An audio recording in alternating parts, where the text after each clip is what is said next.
This is Fam Electric Ghost, and we're live on air with Cheryl Polk, and we're going to talk to you about your life as a master certified life career coach, recruiter, and former corporate accountant. But welcome you to the Fam Electric Ghost podcast. How you doing tonight? I'm doing great. Thanks for having me today. Well, it's always great to talk to people on the podcast. We talked about over 1,000 people since 2016, so we're on episode, I think 1,116. But that's where we are today. But we always ask everybody before we get to your story, what motivates you and why do you do what you do? Well, what motivates me is helping people not to make some of the same mistakes that I've made in the past. So, when I graduated from college, I didn't have any internships. I was horrible at interviewing, and that led me to start off as a temporary employee, making minimum wage. And so I want to help people to be able to not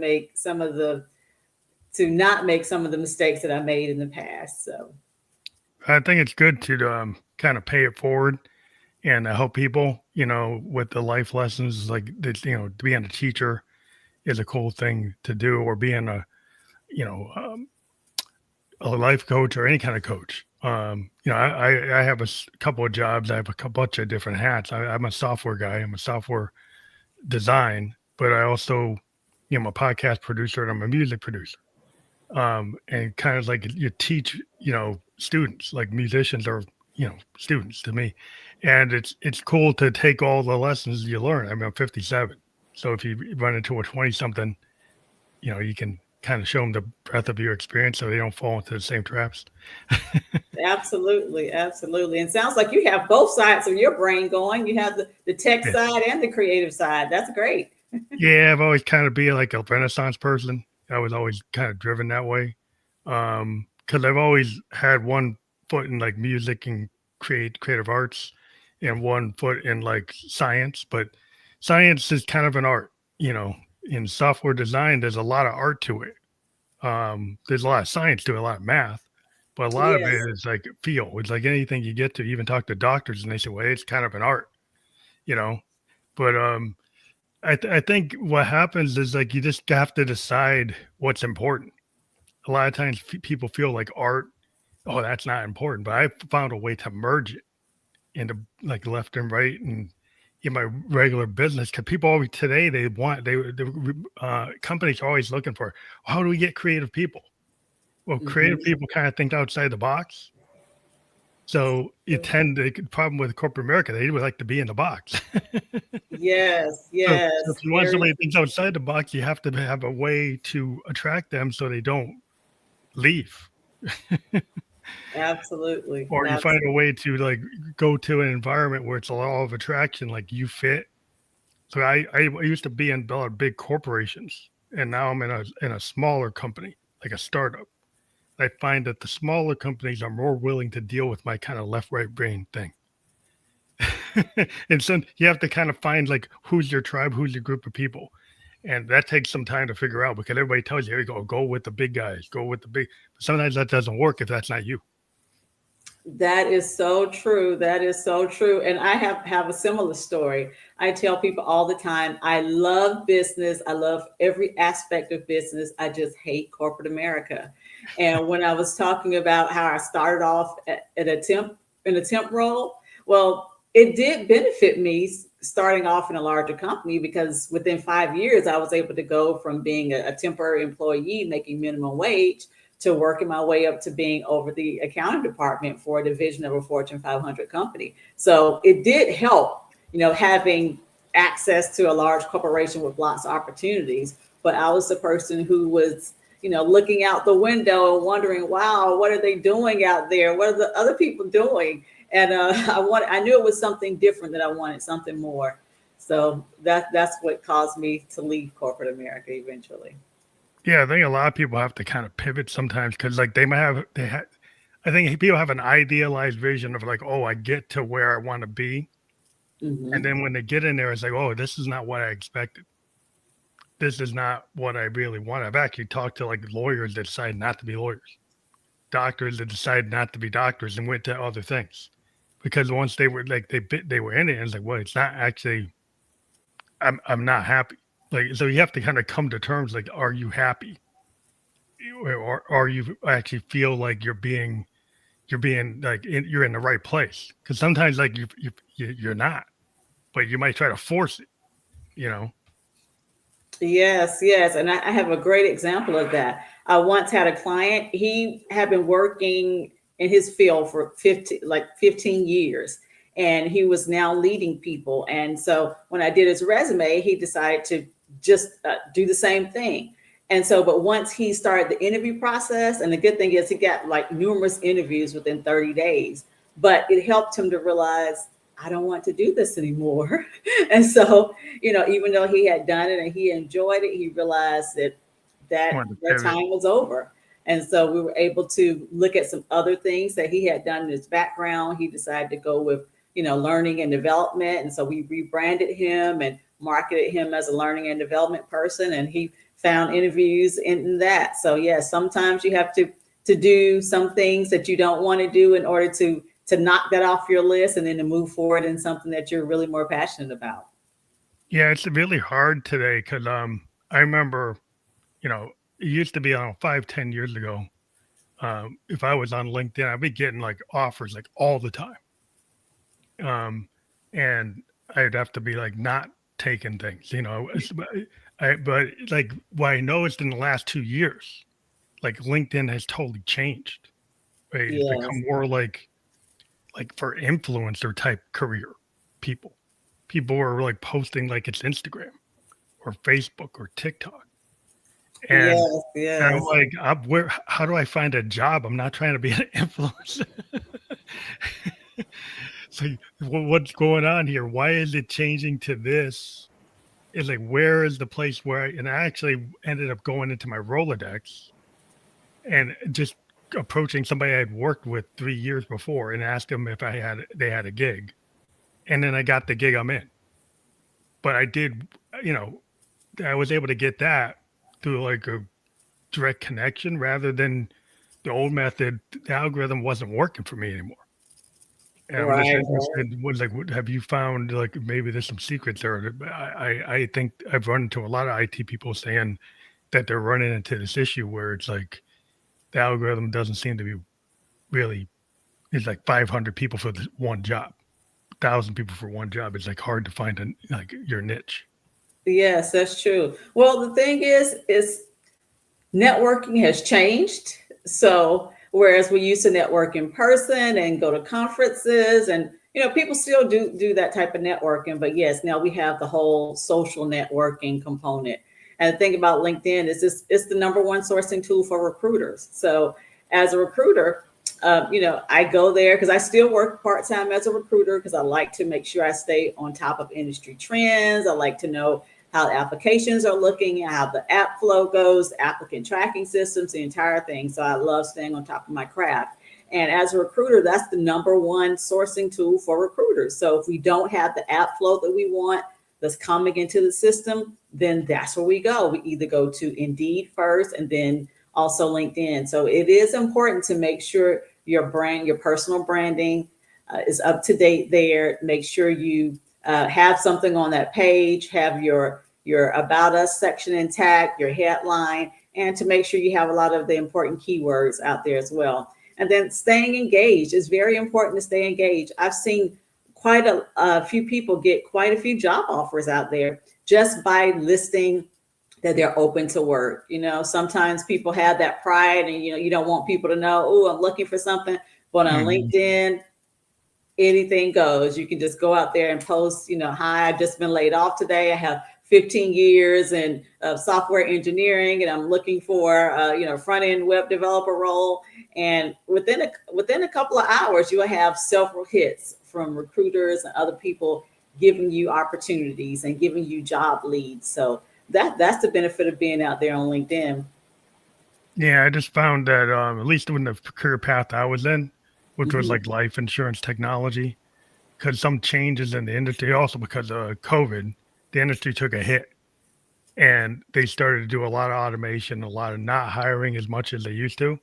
And I ended up Mhm. having to go through my Rolodex to get the position where I used to get position, and there were positions that came to me, but they were not paying me the rate I wanted. So Mhm. there's a difference between I would get people contacting me, but it wasn't at a rate that I wanted.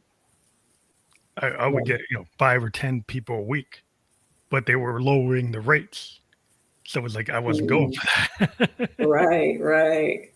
So I think that's what the industry, because of the pressure of like automation, the pressure of AI. There's some key fields where sometimes the salaries are dropping unless you go and get engaged and get new skills. Like I went and got certified in AI.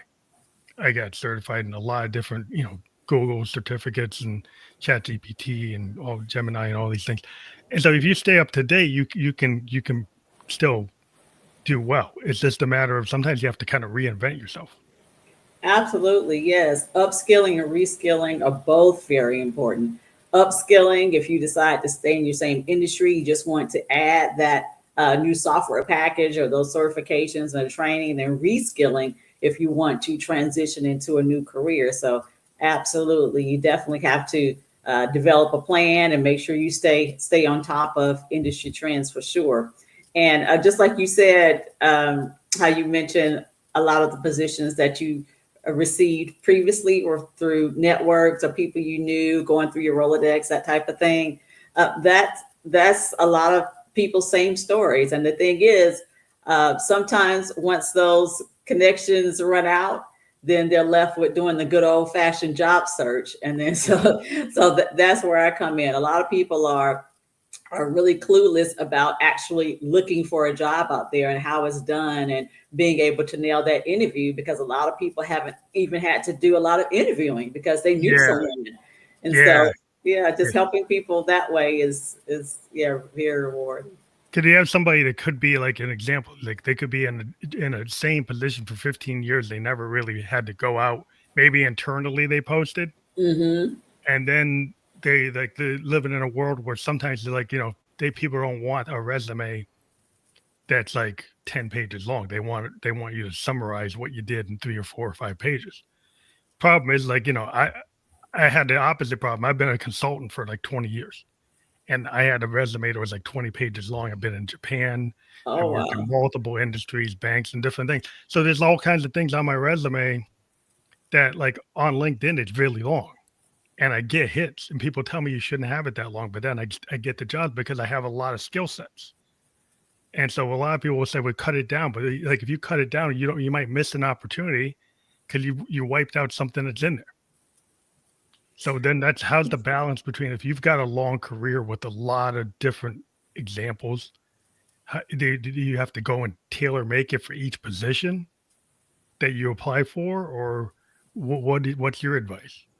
Now, if you're in the same industry, like say if you're doing software engineering, but you're just moving from doing it from one industry to another, you can usually use the same resume. Yes. But if you are looking for two different things, like, oh, I'm looking for software engineering, but I also would like to be an adjunct professor as well, then Mm, you would need two separate resumes because those are two separate things.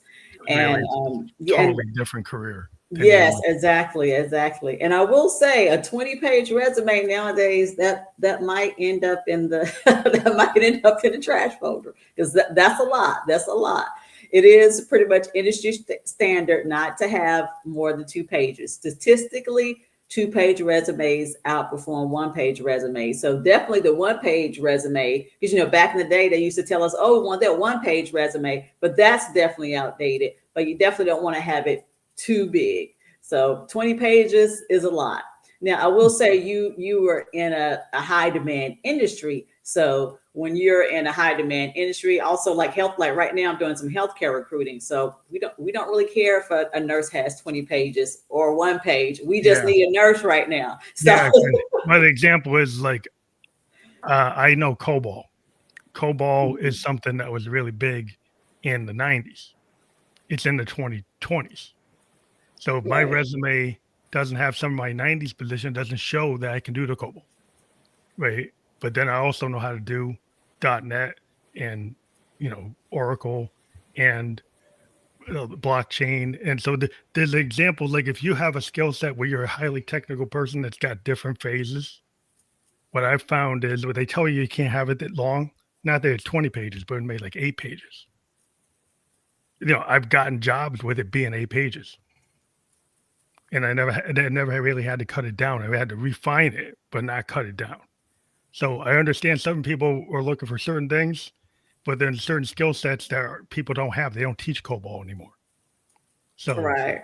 And then if you're, and like I said, if you're in a high demand industry where they really need people, then we, as a recruiter, we take what we can get because yeah, it's tough. It can yeah, be tough out there from the recruiting side. I know a lot of people, job seekers feel like, oh, it's tough for them to find a job. But as a recruiter, it can be very tough to feel high demand roles, so like healthcare, tech, that type of thing. So yes, and in those cases we can care less about whether it's 1 page, 2 page, 8 pages, because we need to you're looking fill for a those people, skill qualified set. Like you people. see somebody has JSON, they've got COBOL, they've got assembler, and nobody has that, right?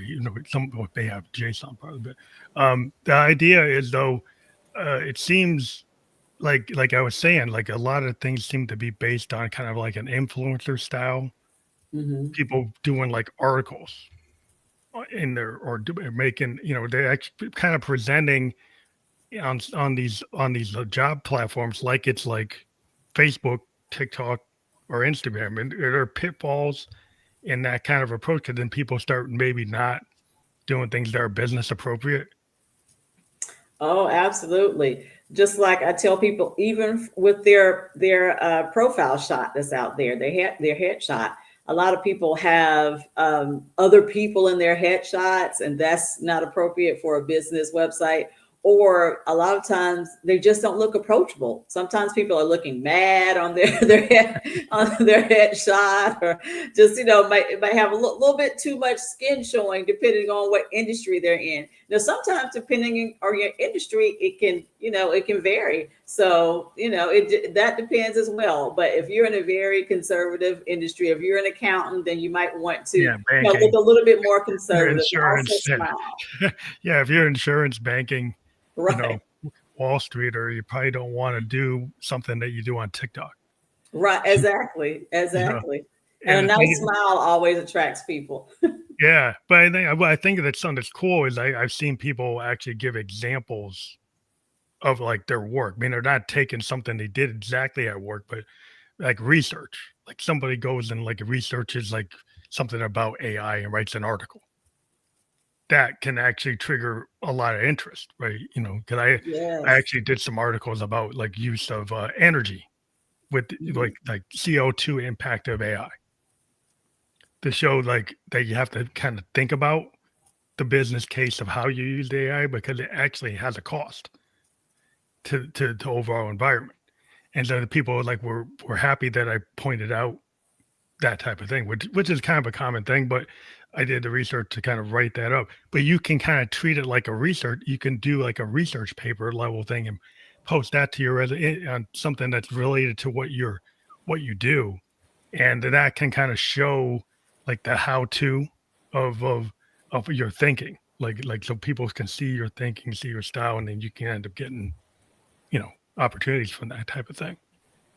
Absolutely. Yeah, that's that's a great point. And that's another reason why LinkedIn profiles are so important, because, since having a shorter resume is encouraged right now, then yes, having that LinkedIn profile, having those articles there. Some people even have patents there, patent information there, publications, articles, Yeah, you research, you all of post, those items. Yes, and all of then that can help draw people to you. because then I can have the stuff that's outside the resume, so you can be doing these postings that are getting views, or you're getting attention. People are actually looking at your profile, you're getting engagement, which is more like a social media thing. You can actually track like your your engagement. It's like in terms of like all these people are looking at my profile, and then from that, then people start asking you, "Are you available?" Or do you would you like to work on something? So yeah, this seems it's a whole different world, but it's not. It seems to be kind of indirect. it's not as direct as, oh, this position, this thing. It's like it's something that happens because you've been doing these posts, and then something comes along that you didn't even know was out there. And it's not the direct job you were posting for, but it's something that comes, an opportunity pops up. Yes, very true. And that's how they say it used to be with networking, not about, oh, what can that person offer you, but the value that you bring. And so that's what it is with that LinkedIn profile, showing that you bring value, showing that you are adding value to the site, that you are engaged, that you're knowledgeable. Yes, all of those things help to increase the amount of people that connect with you, help to increase your exposure out there, and then ultimately help you increase those opportunities. So that's definitely a very good point.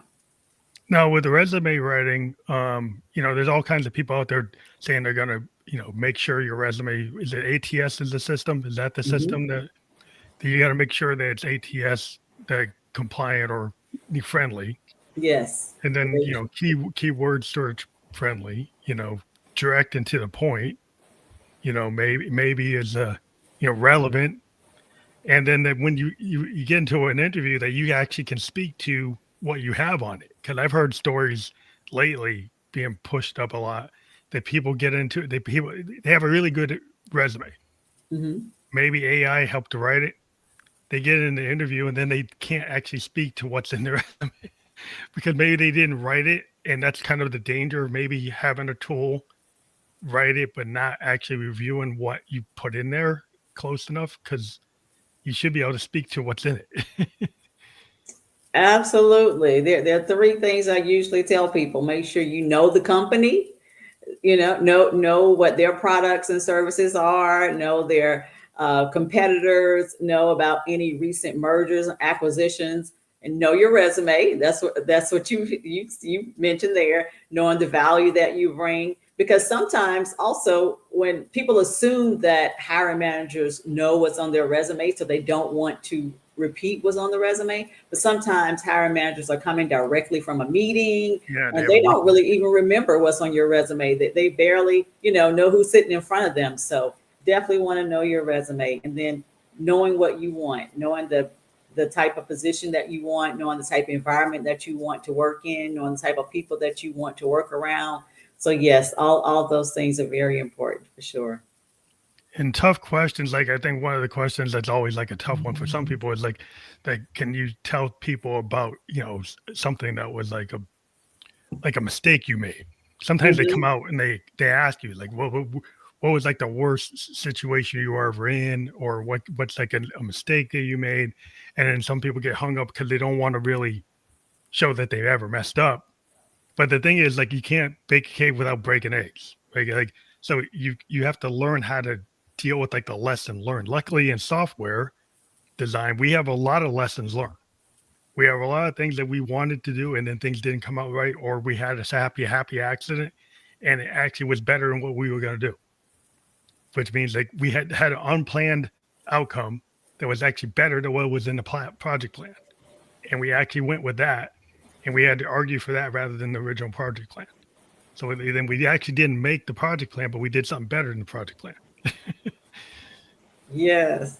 And yeah, I love those situational questions. That's why I try to tell clients, make sure you have at least 3 to 4 stories written down about how you've improved something, lessons that have been learned, process improvements that have been made, any type of way that you made your job better, the department better, the company better. So yes, having those storytelling skills up to date and being able to communicate the problem, the action taken, and results, so you don't just ramble on. That helps you really to stay focused and to make sure you don't communicate more or less than what you want to communicate. So yes, having those stories are definitely key, and being transparent about those lessons learned for Kind sure. of like that elevator pitch. Like when you're doing the elevator pitch, you actually meet that executive in the elevator. You got to pitch. You got to, till you get to the next floor to kind of make your point.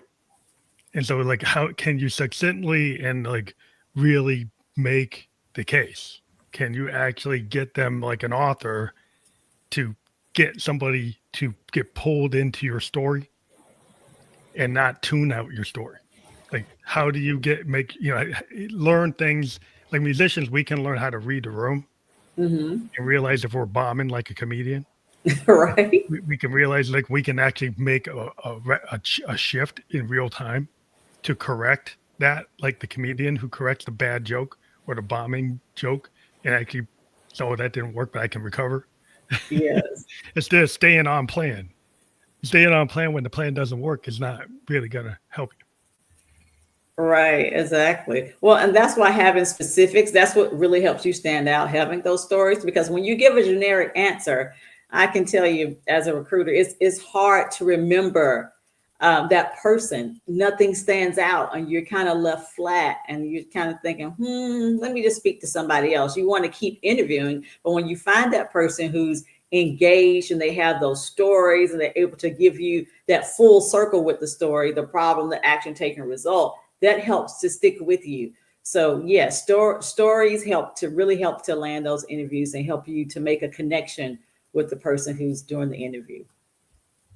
you. And also being able to, I think, be, I think sometimes it happens, you get a job and it's not exactly what what you have on your resume. Mm. But you're a very adaptable person, a person who can kind of step up. Like if you're a person like you give an example, like you traveled to Italy, you took an assignment, you didn't know the language, you were able to learn the language, learn the business. It was a different sector, and you can show that you went to another country, learned another language. So even if I don't have this certification, I think I can have enough other business experience that's aligned that you can still make the case that you could get that job. But that might be that you're scared to not do something that's fully aligned. But sometimes taking that risk to take on something where you're not totally matching, and maybe as a recruiter you can, maybe tell some stories where people maybe on paper don't match, but when you talk to them, you suddenly say, "Hey, this person could be a good fit." Though they don't have this or they don't have that, but they have this. Yes, that is so true. Having those transferable skills and making you sure you communicate that's very important. Yes, that's happened quite a lot, and simply because a lot of people don't find value in some of the other things. They think like maybe some of the community service activities that they have. Sometimes people have the experience you're looking for through other community service volunteer experiences, and they don't think to put those things On a or through resume. study abroad and things like that. And so, yes, you're exactly right. Sometimes they just don't think to put it on there, and that's why it's important to have that resume up to date with important information, and then also it's important for when the interviewer calls to do that pre-screen to really dig a little deeper. But in actuality, we shouldn't have to dig deeper because it really should be there. So Hmm. it is important to make sure you highlight all of your transferable skills for sure, and then also to make sure you uh, iterate it in the actual interview Because as a well. lot of times some jobs are like real clear. It's like you got to have 5 years of reinsurance, Hmm. right? But you've been in insurance industry for 20 years, right? And most of it was maybe life and annuity, right? But like this is an example for me. Like I was mostly in life and annuity, only had 3 years of property casualty, no reinsurance. But I'm now working permanently with a company that does reinsurance because I was able to kind of relate. Like, well, I've been in insurance databases, whether you're a property casualty database or a life and annuity database, all have a client, all have a customer, all have a policy, all have a claim. The structure of that system is not that different. The rules for the types of insurance are different, but I'm in insurance. I learn rules all the time. Like, you don't think I could learn that? So I was made the case that I could. And I also made the case that I had been in Tokyo for 2 years and I learned a language I didn't know. So I was able to kind of make the case that I could get into the position, even though I didn't have technically on paper what they said they wanted. Yes, and you know what? That's where preparation and confidence come into play because a lot of people, instead of um, thinking about what they do have, they think about what they don't have. And so they say, "Oh, do you have experience in Java?" And then they go, "Oh, no, I don't have that experience," instead of telling the experience that they do have, or to tell that, "Oh, I have this." And, our company used this particular proprietary software, and knowing how it translates to there and knowing it's the same type of software. So Yeah. that's the thing, making sure they research every piece of software that's mentioned on that job description, because even if you don't know that particular one, you may know something that's similar. So you want to be able to communicate, oh, I know what this is, I know what it does, and I've done something similar. So Yeah. that's If you, like example, like if you were somebody was very specific with an HR system, like a mhm, PeopleSoft or something, but somebody else had a competing system and they did it for like 10 years. Well, those systems aren't that different. right.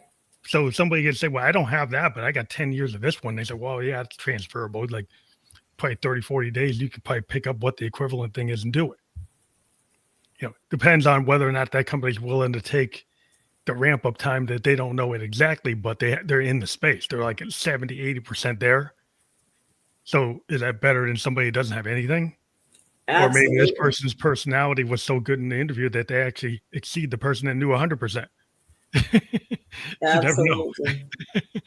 Very true, very true. And that's where doing that research comes into play, because if you don't even know that that was an HR system and what that system actually does, then you can't compare it to what you already know.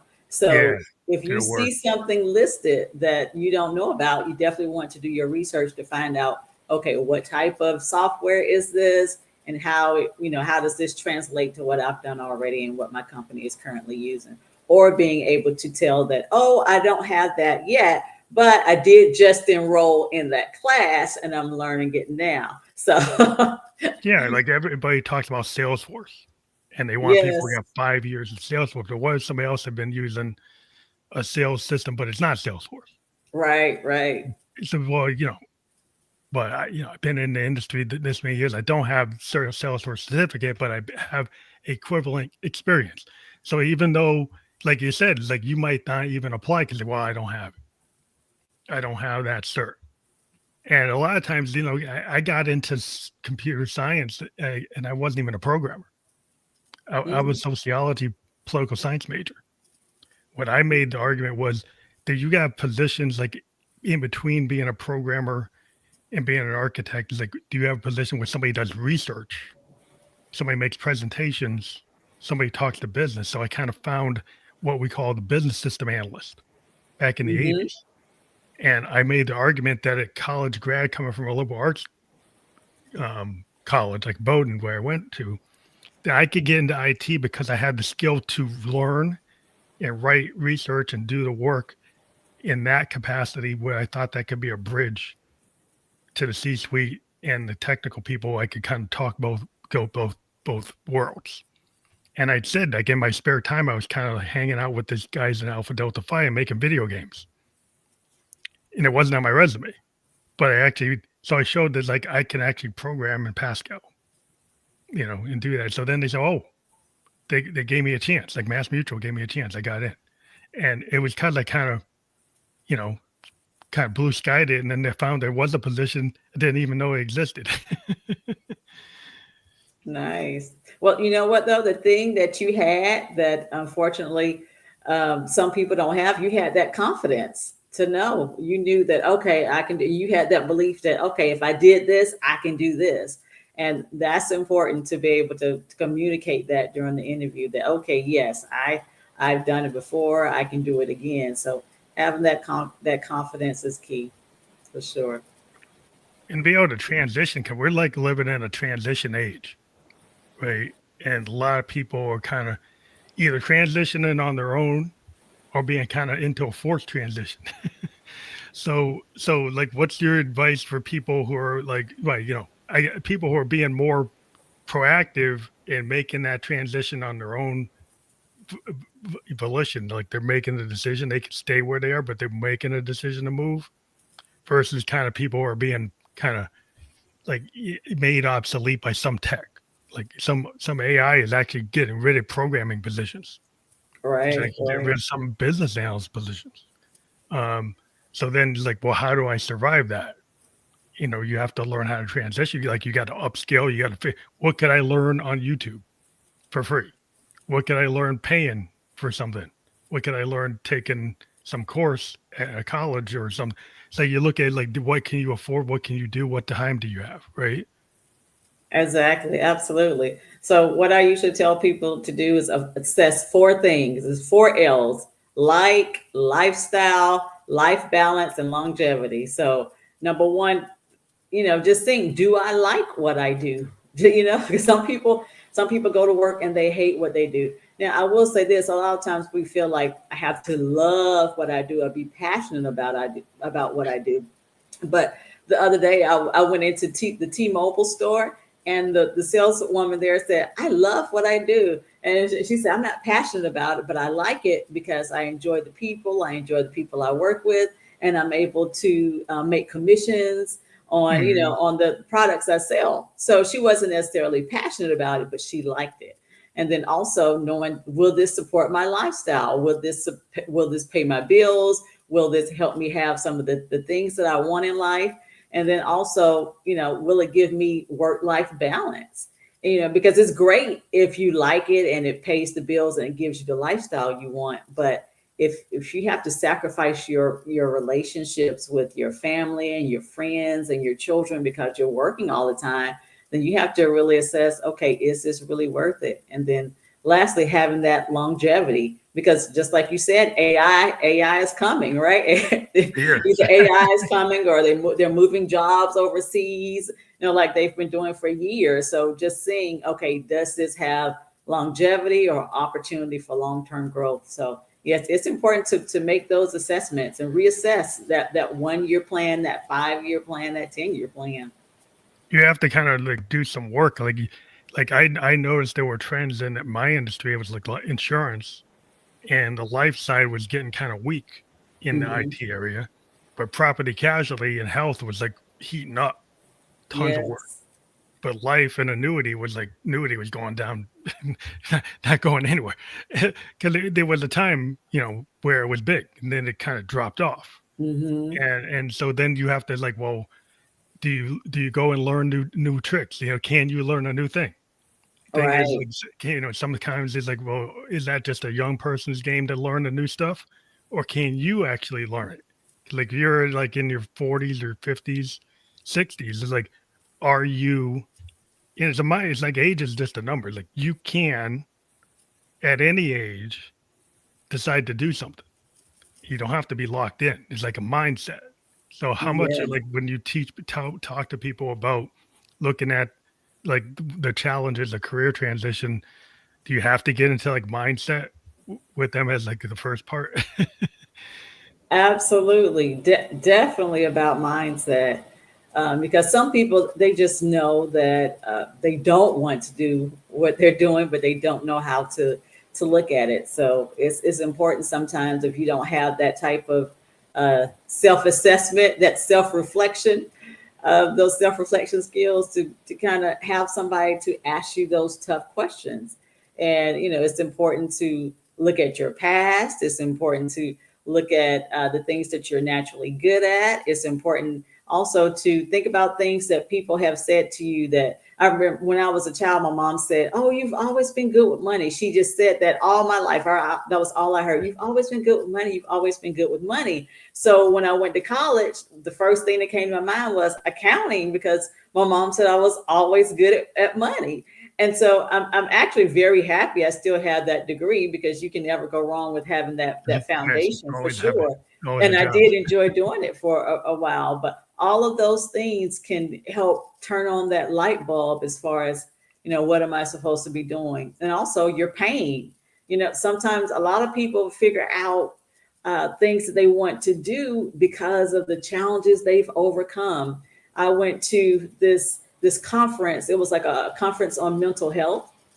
People Hmm. were telling their stories on how they overcame mental health issues.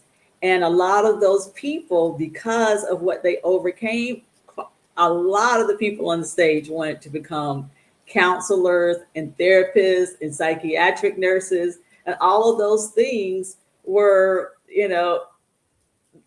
developed, and they decided, and those passions were forged because of those things that they overcame, and Yeah. because they overcame it, they wanted to help people overcome it as well. So Yeah, there's a lot of different things to consider when you're thinking about a career transition.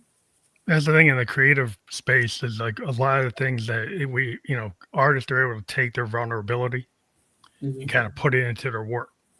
So it ends up being like the pain creates the work. And Yes, then you yes, learn how to channel it into whether you're an actor, a singer, a painter, musician, any type of art. It usually yes. comes being able to process like what's within and what's without. Mhm. And in the Yes, what I try to say with people when they say left, right brain is that there's a kind of hybrid crossing over where you can connect, everybody can connect to that left right thing. Most of yes. the time they feel they can't because they always think creativity is associated with like a Shakespeare or Bach or Hendrix or Prince or something. So they can't do it because it's only for these people. When every day you go in life, you make creative decisions all day long.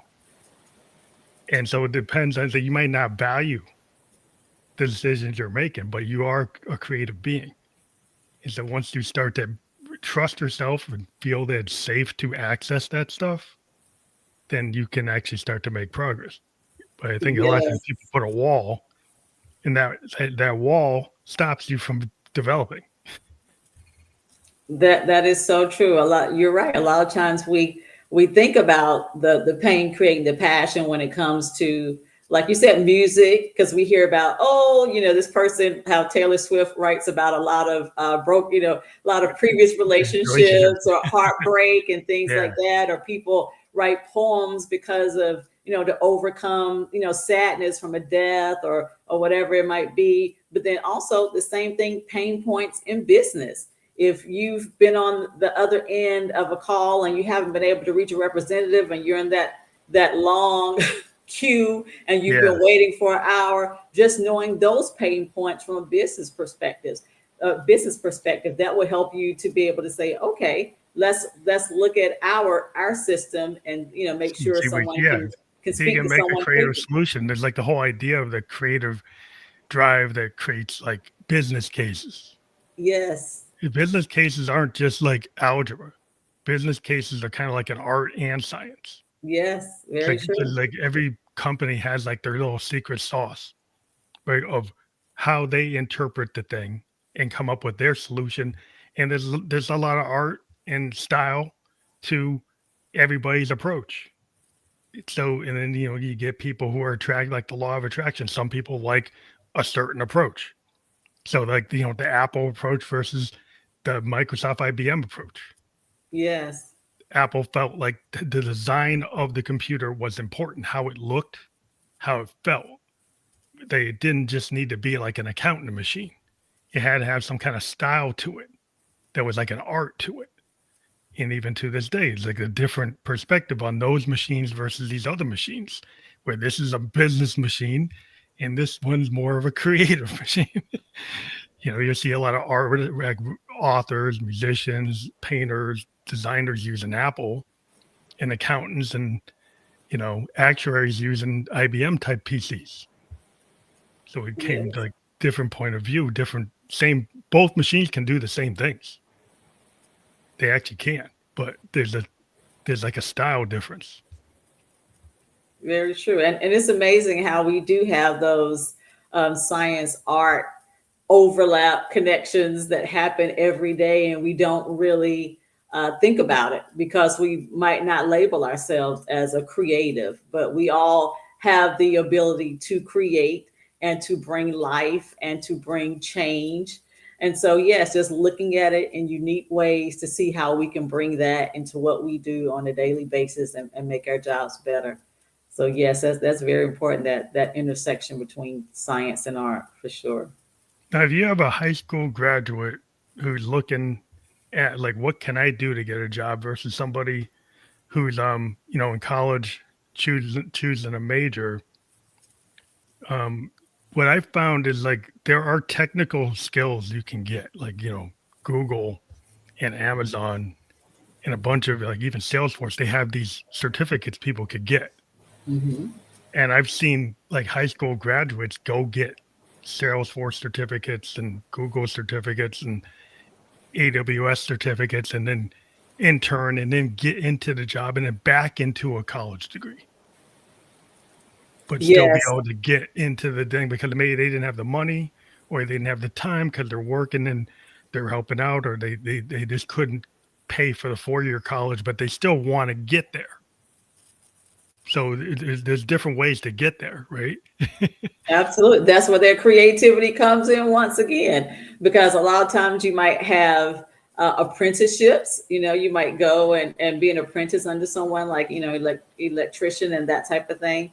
And then a lot of times they have one thing that's big right now is project management. So a lot of people go back and they get that project management certification, and they're able to find, but they maybe have to start off as a project coordinator, and then they work their way up and up into project management. So yes, there Hmm. are so many different fields now, even all the way to air traffic control. It's another position where you don't have to have a degree. There's so many vocations instead of having to go into mounds of debt, getting a Yes. degree in something you might be unsure of. And that's why I tell a lot of people, because a lot of people ask, like, oh, how can I guide my student to, knowing what they want to do, or picking their major, or picking a career? And the thing is, most people change positions at least 4 to 5 times. They change careers at least 4 to 5 times. And so the way I taught my children was, okay, think of this as career one. What would you like career one to be? And then and that hasn't taken that's and they're both still working in career one right now. So that kind of takes the stress off, it takes the pressure off of thinking I have to choose this one thing that I'm going to do for Hmm. the next 40 years, but just think of it as career one, because most of us have enough skills, enough talent, enough gifts in us to do things, 4 or 5 different things in a lifetime. Oh So yeah, there's a lot of people wear a lot of hats, but also it's like there's when I went to school like in Massachusetts, there was a college prep high school, there was a trade school that actually taught trades like electrician, plumber, auto mechanic type of thing. Um, and then there was one that was more like a school for people who wanted to be like clerks, like and mhm. work at places like Mass Mutual or the big insurance companies, and you're going to come in as like a clerk and they taught you like typing and filing and very, very specific type of things. And I'm like, I don't know if that kind of structure exists in education anymore to have schools that are like trade oriented, You know you what? know, It's actually coming back. There are a coming lot of back. people now who are getting cosmetology licenses and nursing licenses before they even graduate. So it is actually coming back. And just during the election cycle, when I was going to the polls, one of the politicians was out there and he said, "Oh, I'm bringing back vocational schooling into the high school." And I I was think it's thinking, "Oh, good so it was on his radar. So it's definitely coming back for sure." because not everybody, like at certain points, if they might not be ready for the 4 year school or Right. to go on to be a doctor, a lawyer, an architect. Then there's still people who need to be plumbers, electricians, HVAC. There's people that they just feel comfortable with like that a trade. And there's Yes. actually nothing, and then you can actually make a lot of money on a trade. Like if you get to be a really good auto mechanic, you can actually make a lot. If you're truck drivers, they like that might be what you want to do. You might want to learn to drive that big rig, and there's schools that teach that, and you may already know that's what you want. Um, in terms of like resumes for people in the vocational space, what's the resume advice for people like that who want to do those type of jobs? Yes. So they definitely want to make sure they put down any apprenticeships they've had, put down any training they've had. They might not necessarily have, like you said, college to put down, but they still have courses that they've taken. They still have training. They still have certifications. So making sure they mention all of those things on their resumes are very important. Hmm. Definitely very important. So definitely put down those internships, apprenticeships, certifications, training. All of that is definitely still very important for a vocational resume.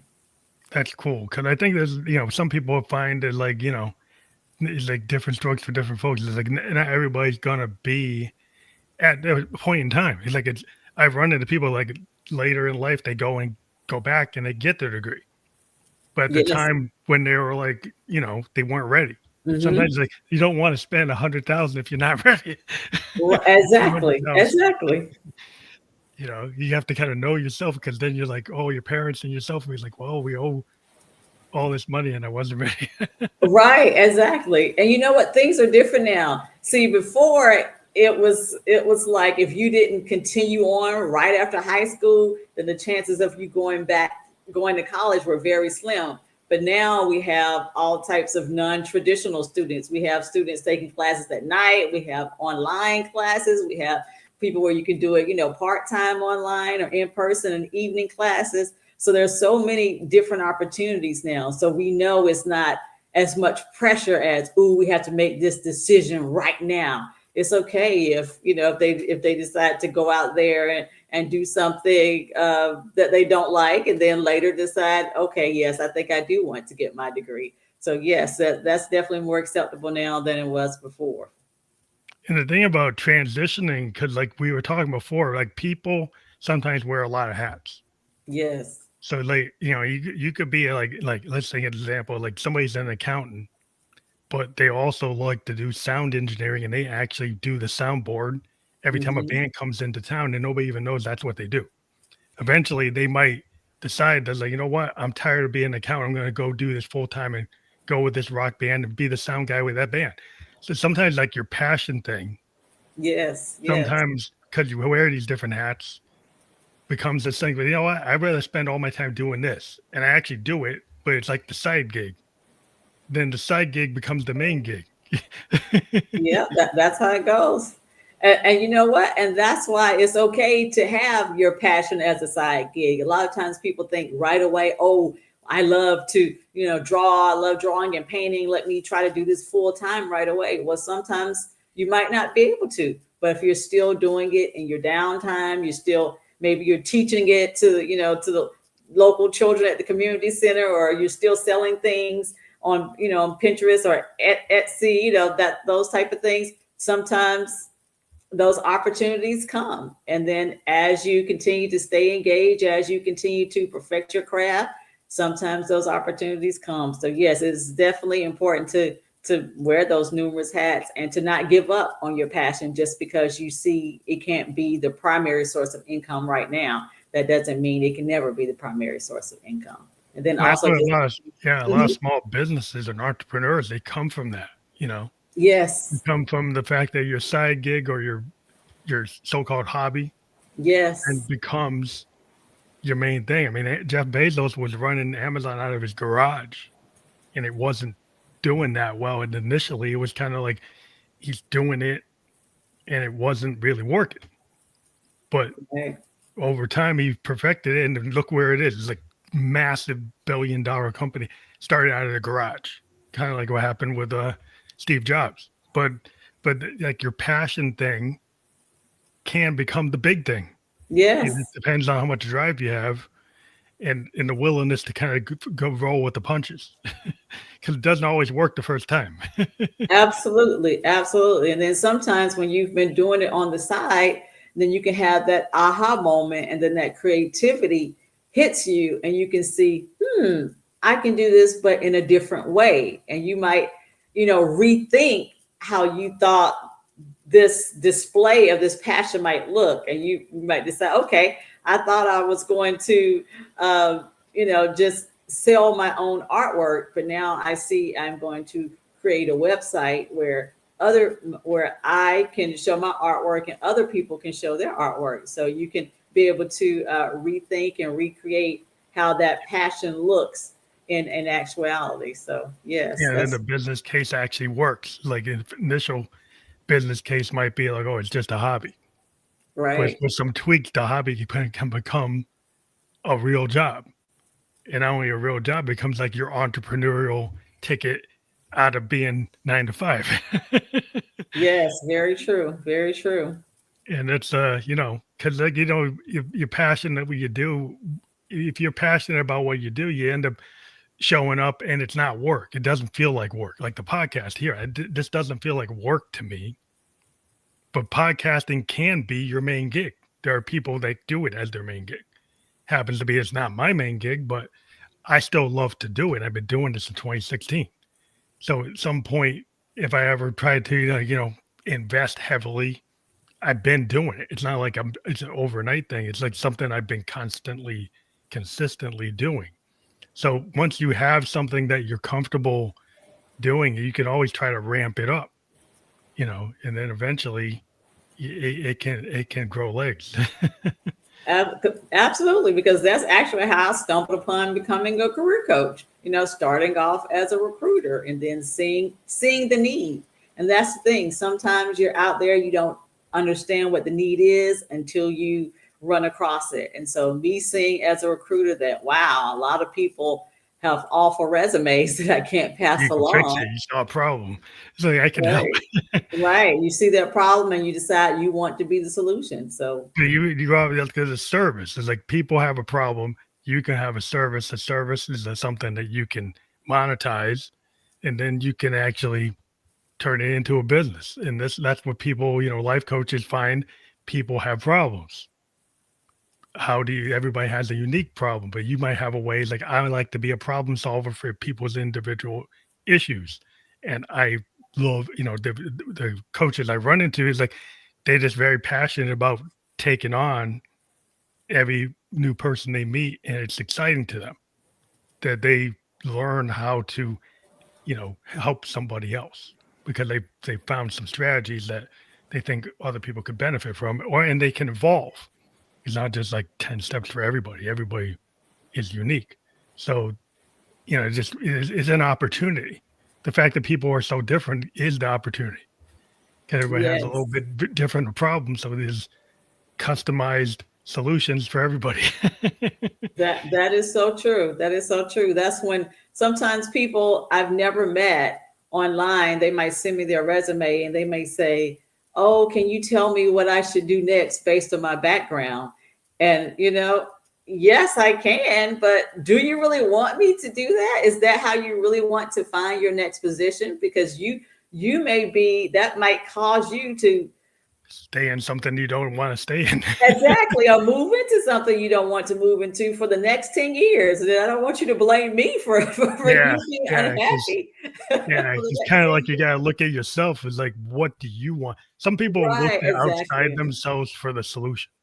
Right. And that's exactly what we do. We help people, we help ask those challenging questions that get people to really dig deep and think deeper. So yes, that's exactly what we do because a lot of times people just want people to give them the The answers answer, when yeah. they already have it for themselves, but they're not asking the right questions. Yeah, if you can get somebody to work out the answer without kind of spoon feeding them the solution, if you can, Yes. right, the people who can listen, your listening skills are like the big thing. Like when somebody's telling that story, instead of you telling them the same thing you tell 100 other people, you actually heard what they say and you customize your response based on what they're telling you, which means it's actually going to fit their life. It's not just going to fit average person life.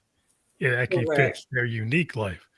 And that's when you don't try to just put the square peg in the round hole. Yes, because you know the saying that there's no idea that's better than your own idea, right? So Yeah. so if I suggest something, it might not sound that good, but if think of it, if I help you to discover it, then it's like, oh wow, look at what I The thought aha of. moment. Yeah. Then Right. you give them to the aha moment and they come out of their mouth that's what they want rather than you telling them like, well, yeah, you should be an architect or, because that's what your resume seems like you're going to be. But actually, they want to go into sales. Right, They right. want to sell, buildings. They don't want Yeah. to make buildings.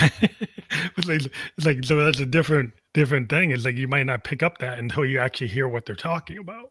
Yes, so true. And then once they discover it, they feel more motivated to do it because you realize it came from a more natural and an organic place. And you're like, okay, yes, this is something I realized that really aligns with my personality, with my past, with my proclivities, with my pain, with my principles. And yes, that they're more likely to achieve it. Yeah, it's definitely the way is like, I think a lot of people forget that because they don't give themselves the permission structure to actually be okay with what they want. Yes. Because kind of like, oh, I it's got to be okay with what other people want, or what my family wants, or what the office wants. Is like, well, what do you actually want? It's like, Very well, I don't know if true. I have permission to really get what I want. It's like, but you give yourself permission to get what you want. Yep, and I give that permission. And also too, sometimes people don't even give themselves permission to seek help. They think they're supposed to have all the Oh, answers. that's Like, yeah. why don't I know what I'm supposed to be doing? They feel so lost, like, oh man, something's You wrong with can't me ask for because help. I'm the only person who doesn't know their purpose or their passion. But sometimes it takes getting outside of yourself, getting outside of your comfort zone, and having someone else ask you those challenging questions to get you to contemplate things and think of things in a new way that you haven't thought about them before. So that's definitely very important. Well, I want to thank you for being on the show. It always goes by quicker than we ever think. We hit the hour mark already, but we do Oh, have your excel-resumes.com. And if people click on that, what do they find there? well, they will find all of our services, and they will also find, if they go to the contact us page, that they can upload their resume and get a free resume analysis. I'll send them a list of things that they can change or improve, or I might say, hey, it looks great. Start sending it out. So yeah, they That's can awesome. definitely contact me for that free resume analysis. That's awesome. I think that's a really cool feature. So people should check that out. We always encourage folks who listen and watch the podcast to check out the URL. It's like https:// excel-resumes.com. That's fully clickable. We are just live on LinkedIn, Facebook, and YouTube. We'll be on all the other platforms where you can listen to or watch a podcast by tomorrow. I want to thank you again for being a guest on the Family Electric Coach podcast. Absolutely. Thanks for having me. It's been fun. Thank you.